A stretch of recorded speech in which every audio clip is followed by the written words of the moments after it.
So one time, he comes to see me, I think again in Florida, and he says to me, Woody Allen's a big fan of yours.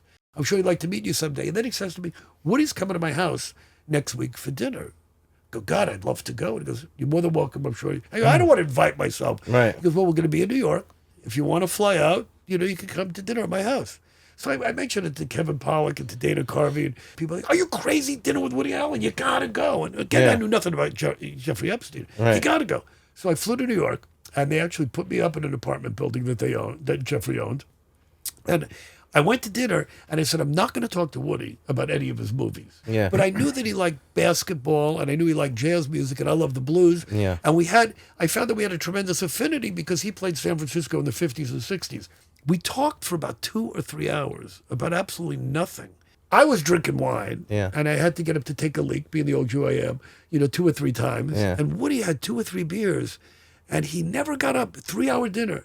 It didn't sound like his character, but as we're walking out, I said, it's amazing to me that a man your age, especially a Jewish man, who had 3 beers, never got up once to take a leak. And he does it. That's one of my big attributes. He wanted,